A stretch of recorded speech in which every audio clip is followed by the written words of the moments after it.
Halo, halo, apa kabar? Assalamualaikum warahmatullahi wabarakatuh. Senang sekali saya Hersbun Arif bisa kembali menjumpai Anda semua. Ini sekarang ini kalau Anda amati di media maupun di media-media sosial tuh sedang heboh banget ini. Ada dua topik yang sangat dibicarakan, yakni berkaitan dengan buruh yang unjuk rasa yang kemarin berakhir rusuh itu, keterlibatan militer, keterlibatan TNI khususnya dalam kesusahan itu karena ada beberapa orang yang diidentifikasi sebagai anggota TNI, bahkan atau anggota BAIS yang ditangkap oleh Brimob. Meskipun sudah ada penjelasan dari eh, Puspen TNI, tapi ini belum meredakan persoalan itu. Belum lagi juga soal isu darurat militer. Nah, saya kalau udah ngomongin intelijen, darurat militer, saya kemudian ya pasti kita merujuk pada Pak Sri Rajasa ya, karena beliau Ya, ini lama di Aceh waktu-waktu itu di darurat militer juga, dan kemudian beliau juga adalah agen dari BIN gitu. Oke, assalamualaikum Pak Rajasa.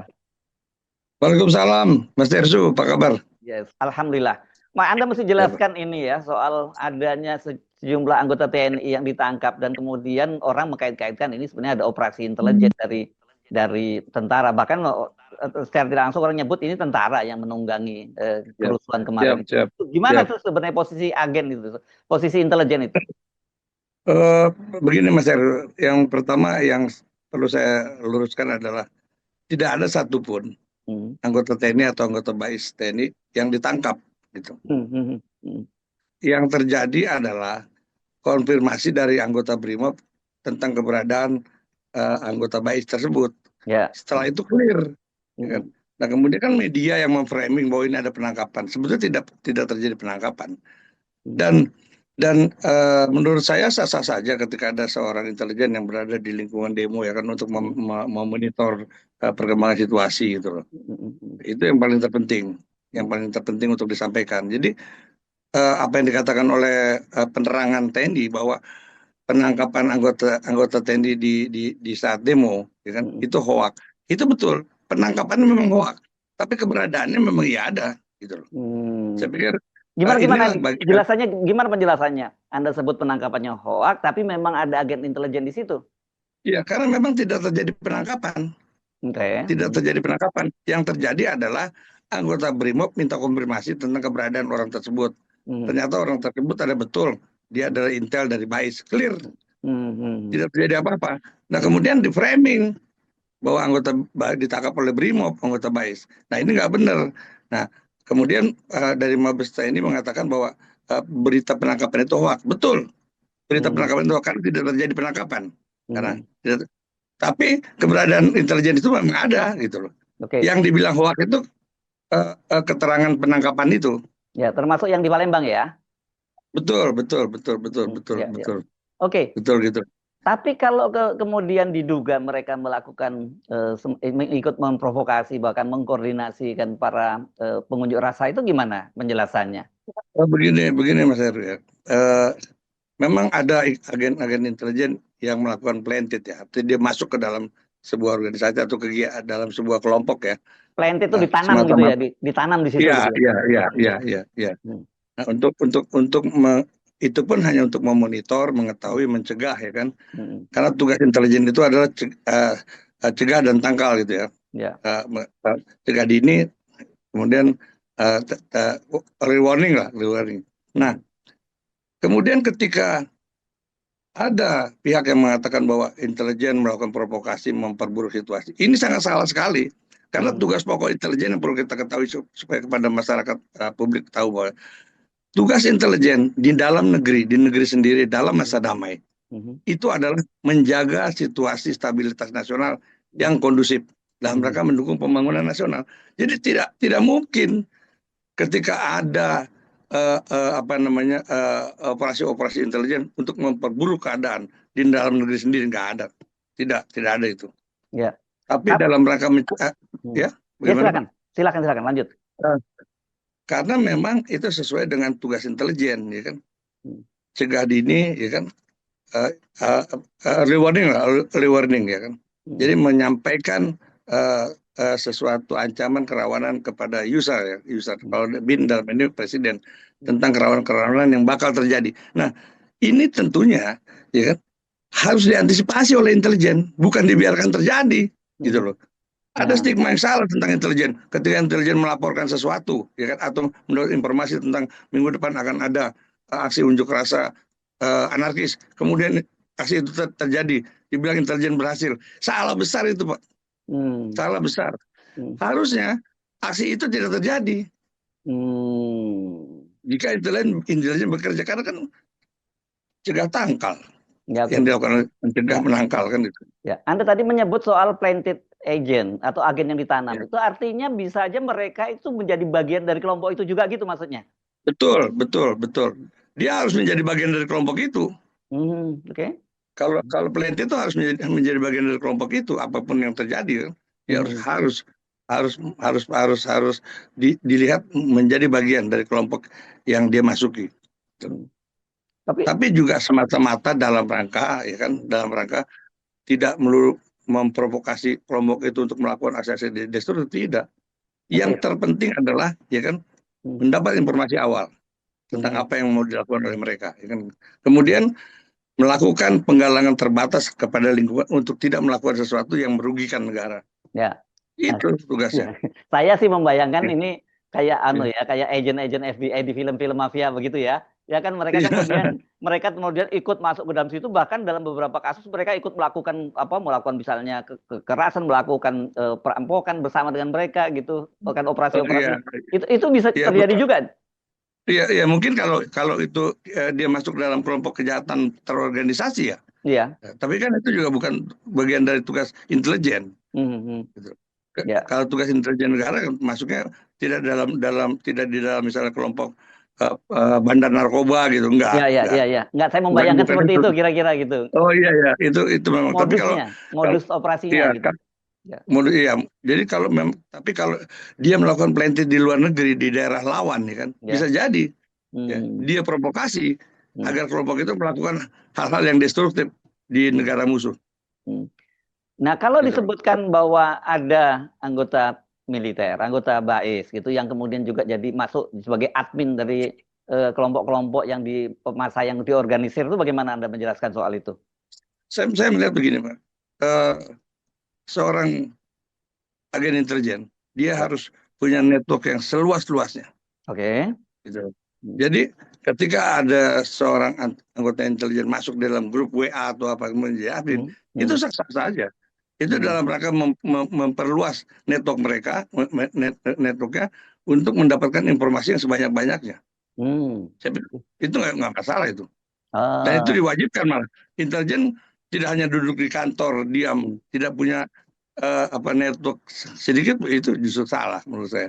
Apa Ah, yang dilakukan oleh anggota BAIS itu benar, hmm. membangun network yang seluas-luasnya. Sehingga sebenarnya intelijen ketika dia sudah mapan ya seorang intelijen, Hmm. istilahnya seperti eh, tidak kemana-mana tapi ada di mana-mana. Hmm. Seperti Jainuddin MZ bilang, tidak kemana-mana tapi ada di mana-mana. Gitu loh.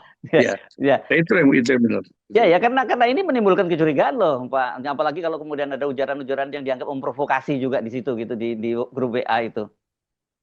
Ya kita bisa lihat sekarang begini, kita sekarang harus membedakan Mas Erdo tentang Ya. ujaran-ujaran provokasi. Mm-mm. Ketika seseorang Mm-mm. menganjurkan satu kelompok Mm. untuk melakukan demonstrasi, Mm-mm. itu kan hal yang konstitusional, karena Mm. demonstrasi itu konstitusional loh, Ya, ya, ya, tidak oke. memprovokasi kan. Mm. Ya. Mm-mm. Nah, kalau hal itu dilarang, bagaimana coba? Artinya yang melarang lah yang saya pikir melanggar konstitusi, karena demo adalah hak konstitusi setiap warga Ya, negara. Kemudian ya ada itu. orang yang Ya, mengajukan demo, ya kalau cuma demo itu aja sih oke, tapi kalau kemudian iya. dia mengajak pada kerusuhan, itu apakah bagian dari Nah, strategi operasi? nah, itu persoalan lain. Dan saya yakin Hmm. pasti akan menyalahi aturan. Ah, Karena oke. sekali lagi saya katakan, intelijen di dalam negeri dalam masa damai, ya kan, Hmm. tidak punya kebijakan untuk melakukan situasi yang destruktif. Nah, Justru mengawal situasi kondusif, stabilitas nasional. ya, Itu oke. yang terpenting, itu jadi pegangan itu, Pak Restu. Ya, nah ini berkaitan dengan Anda ini kalau ngomongin pengalaman intelijen ya. Saya pernah membaca salah satu tokoh kombatan GAM gitu, Gerakan Aceh Merdeka itu katanya menyebut Anda itu kalau di kalangan GAM dipanggilnya Babe. Pada waktu itu Anda udah intelijen atau belum pada waktu itu di Ya Aceh? sudah, Sudah ya, intelijen sudah militer ya pada waktu itu ya. saya saya berangkat ke Aceh itu dalam kapasitas melakukan operasi intelijen, Mas Erzo. Oke. Terus? Ya, itu dari BAIS kalau nggak salah. Mm-mm. Dan memang saya diminta untuk menggunakan pola pendekatan yang out of the box lah dengan Ya, ya. GAM, gitu, Mm. yang tidak biasa ya.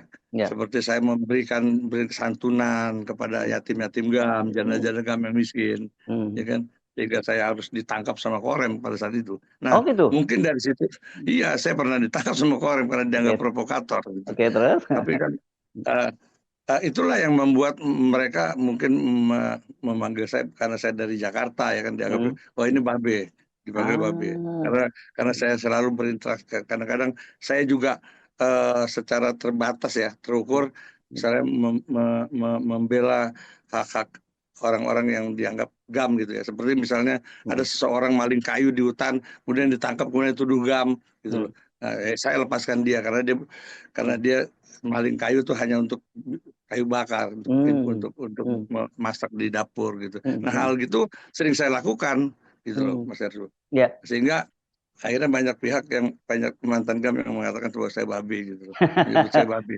Dan sampai sekarang setelah mereka tahu Anda itu bagian dari intelijen TNI, tapi hubungan masih tetap bagus ya? Gimana ceritanya itu? Masih sangat bagus, karena jadi ada cerita dulu.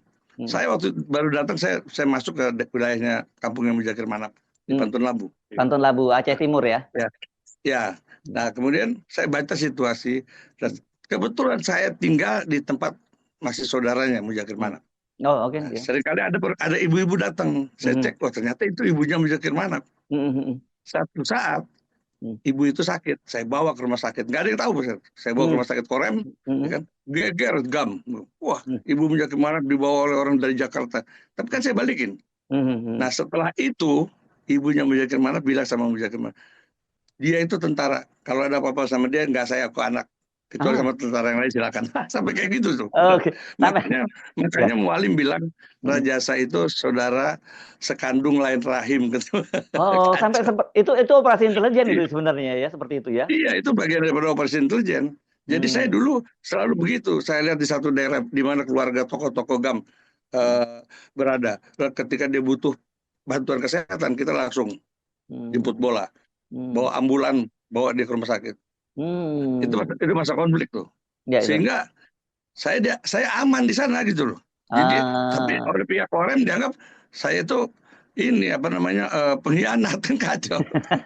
Tapi justru itu penyamaran yang paling berhasil dong kalau dianggap oleh timnya sendiri sebagai pengkhianat gitu ya? Iya, betul Mas Edu. Sampai dibilang sama Danremnya pada saat itu, kok Anda bisa masuk ke daerah mereka? Pasukan saya nggak bisa. Ya pasukan Bapak, saya bilang GPK juga, Gerakan Pencuri Kayu. Oke, sekarang karena ngomongin Aceh, saya juga ngomongin soal darurat militer. Nah ini kan ramai sekali sekarang jawab bahwa ada kemungkinan dugaan ini upaya-upaya ini dalam rangka untuk kemudian menciptakan darurat militer sehingga tentara masuk kembali dia bisa mengambil alih kekuasaan lagi di negara ini. Itu gimana penjelasannya? Anda bisa cerita dulu di Aceh dulu. Pengalaman Aceh itu kan juga pernah darurat militer juga di Aceh. Betul. Jadi memang saat itu sesungguhnya penerapan darurat militer adalah keputusan politik, jangan salah Mas Heru. Ini adalah keputusan politik darurat militer, bukan kewenangan TNI. TNI hanya pelaksana pada saat itu.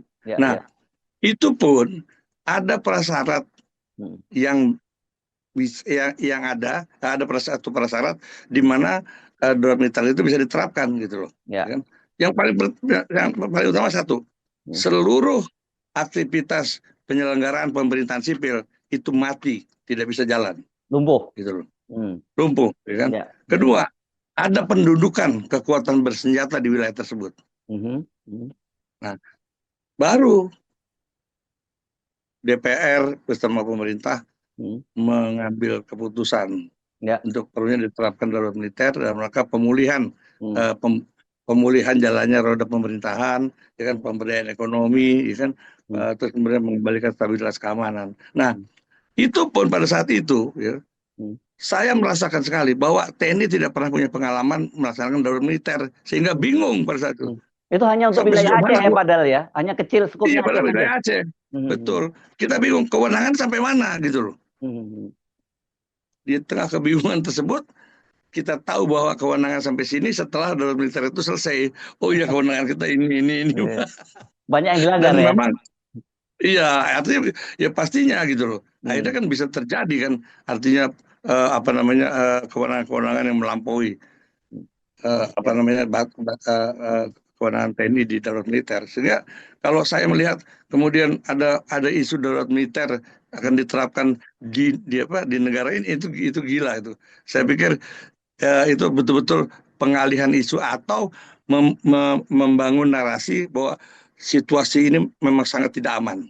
Oke. Hmm. Sehingga sasarannya presiden nantinya. Ya, dan Bahwa presidennya presiden, kebetulan militer ya. Presidennya latar belakangnya iya militer karena pula presiden ya. militer. Ya kan. Kalau Hmm. misalnya, nah saya pikir isu darurat militer itu Ya. hanya untuk membangun ya kan Hmm. narasi tentang situasi Indonesia yang menjual ke chaos tidak aman.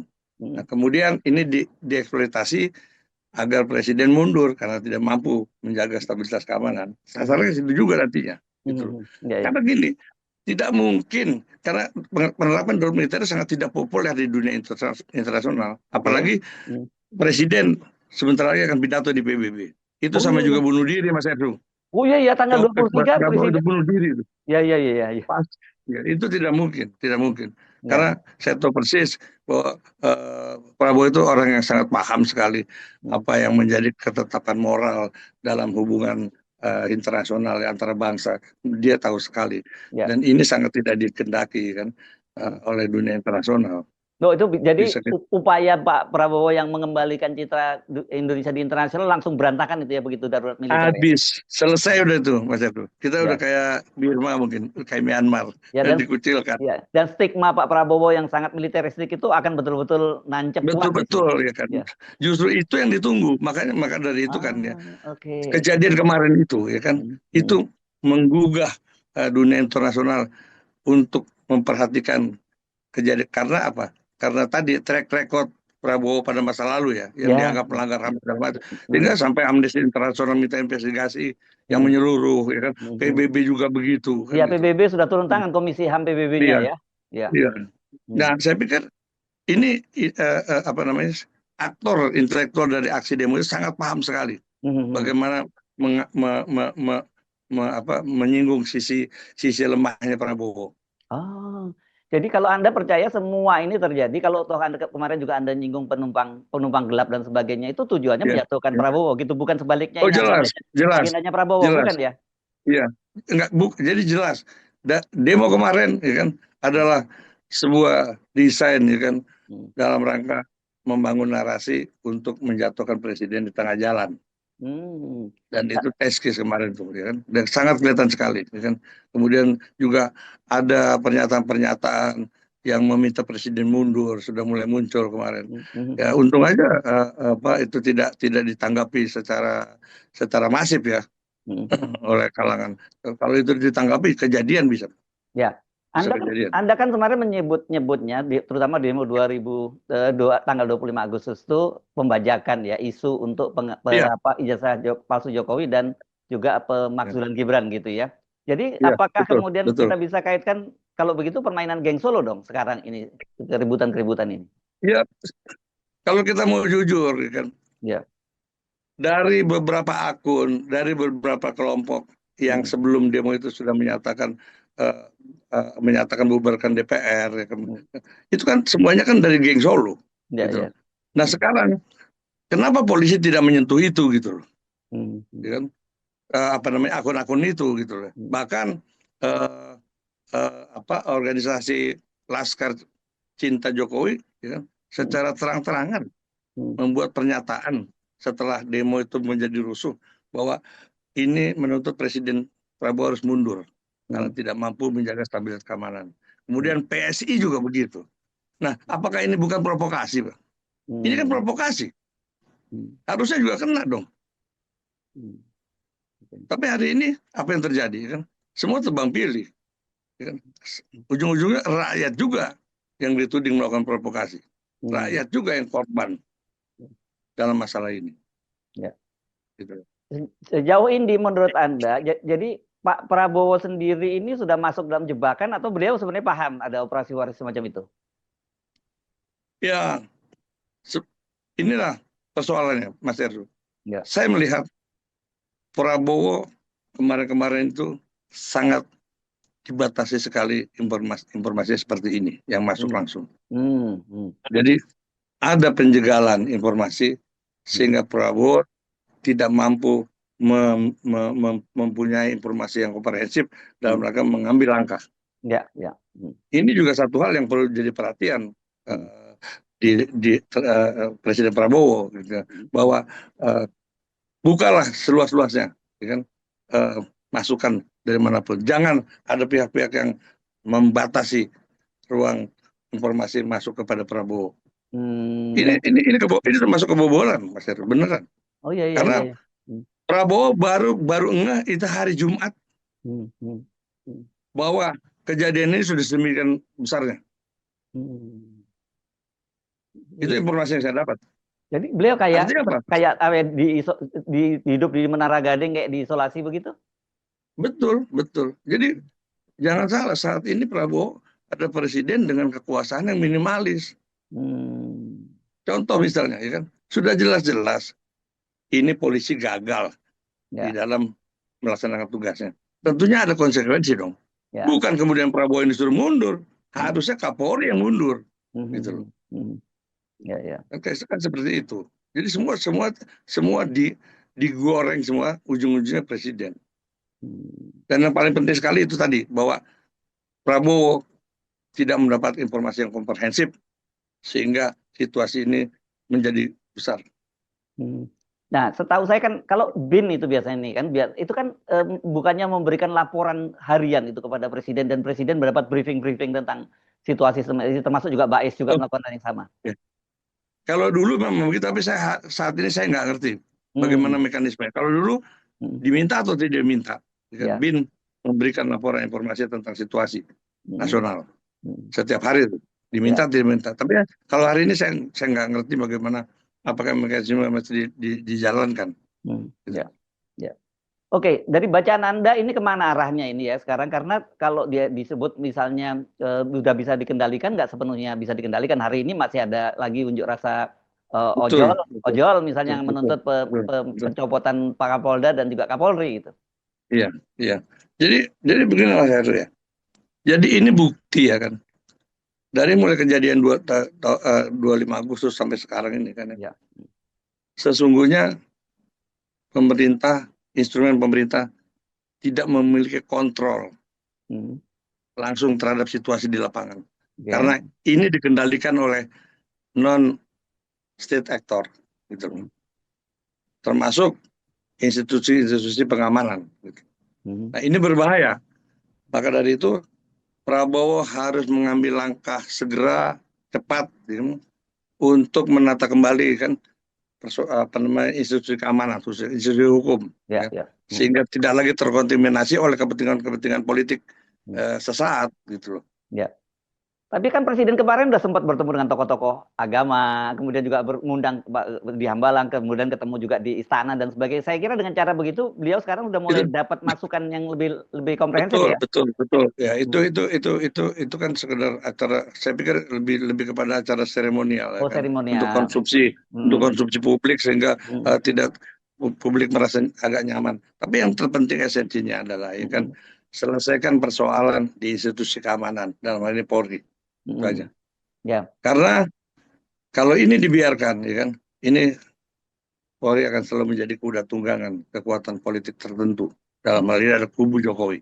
Ini nggak boleh terjadi lagi ke depan. Nah, kalau sekarang ini tentara yang jadi sasaran gitu, apakah Anda nggak melihat bahwa juga ada faksi-faksi tertentu di tentara misalnya gitu yang sekarang kemudian juga ikut bermain? Saya melihat begini, sejak terjadi reformasi di dalam tubuh TNI, TNI benar-benar dalam posisi yang tunduk kepada keputusan politik negara. Sehingga TNI tidak pernah berpikir untuk menjadi bagian dari kekuatan politik tertentu. Gitu. Bahkan saya melihat bahwa TNI gamang di dalam melihat situasi politik. Jadi tidak mungkin ya kan TNI juga ikut bermain dalam hal ini. Tidak ada. TNI sekarang ini tidak menjadi bagian daripada pelaku sejarah gitu, seperti dulu gitu, Mas Heru. Ya. Gitu. Itu aja. Itu aja. Itu analisis atau itu fakta-fakta ya, karena Anda pernah jadi bagian dari TNI itu. Gitu. Iya, itu fakta-fakta. Fakta-fakta yang saya lihat dan saya rasakan seperti itu. Hari ini kan, Ya. itu sebenarnya sangat memprihatinkan sekali loh. Ketika TNI sudah mencoba menahan diri, tapi masih diseret-seret untuk menjadi musuh bersama gitu. Nah ini kan sesuatu yang sebetulnya nggak boleh terjadi gitu loh. Dan karena memang TNI kita harus kuat kalau kita menjadi negara besar. Tapi kalau seperti ini selalu terombang-ambing dan selalu ditempatkan sebagai musuh bersama, wah ini kerawanan nih. Ya. Kerawanan sekali, betul. Tapi Anda sendiri melihat apa yang terjadi saat ini betul-betul ini permainan di dalam negeri ya, bukan dari internasional yang bukan ya. Sama sekali bukan. Ini disebabkan karena masih ada pihak-pihak yang syahwat kekuasaannya begitu besar ya kan, untuk merebut kembali 2029 atau di tengah jalan. Itu aja. Yes. Oke, Bapak Sri Rajasa, ini diambil salah. Oke. Saya ingin memberikan Anda memberikan suatu analisis terakhir situasi seperti ini saat ini seperti apa, dan kira-kira apa yang harus dilakukan oleh pemerintah dan bagaimana masyarakat menyikapinya. Yang utama saya berharap Presiden cermat dalam melihat situasi ini, sehingga Presiden dapat mengambil keputusan yang terukur ya kan, dalam rangka memutus mata rantai politik sesat yang dilakukan dalam rangka menciptakan situasi yang tidak kondusif sehingga menyentuh kepada inti kekuasaan Presiden. Keputusan itu satu, reformasi di dalam tubuh Polri. Itu saja. Ketika itu dilakukan, akan kembali ada kepercayaan masyarakat terhadap penegakan hukum yang berkeadilan. Itu aja. Nah, dari masyarakat sendiri kan diombang-ambingkan ini oleh isu-isu yang berseliweran. Ya, karena